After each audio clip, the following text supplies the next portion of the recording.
Be alone, that is the secret of invention. Be alone, that is when ideas are born. I do not think you can name many great inventions that have been made by married men. Our virtues and our failings are inseparable, like force and matter. When they're separate, man is no more. Let the future tell the truth, and evaluate each one according to his work and accomplishments. The present is theirs, the future, for which I have really worked, is mine. Invention is the most important product of man's creative brain.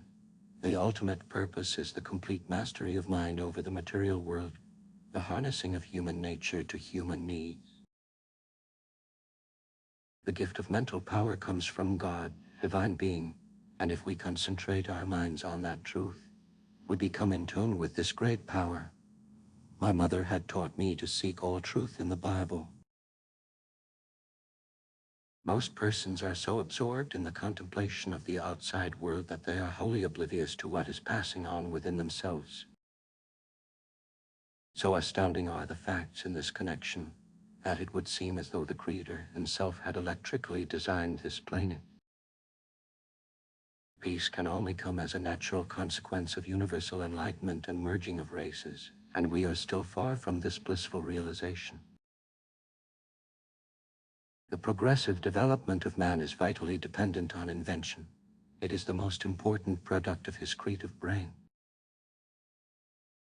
When natural inclination develops into a passionate desire, one advances towards his goal in 7-league boots. Originality thrives in seclusion, free of outside influences beating upon us to cripple the creative mind. Alone that is the secret of invention.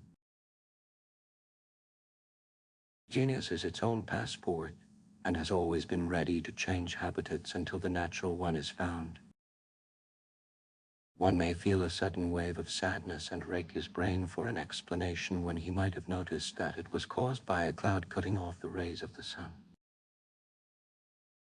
Though free to think and act, we are held together, like the stars in the firmament, with ties inseparable.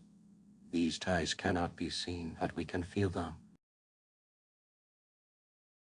The carrying out into practice of a crude idea, as is being generally done, is, I hold, nothing but a waste of energy, money, and time. I am credited with being one of the hardest workers, and perhaps I am, if thought is the equivalent of labor, for I have devoted to it almost all of my waking hours.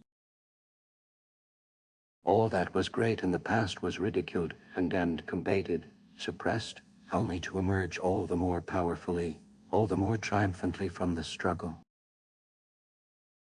All repeated acts or operations I performed had to be divisible by 3, and if I missed, I felt impelled to do it all over again, even if it took hours.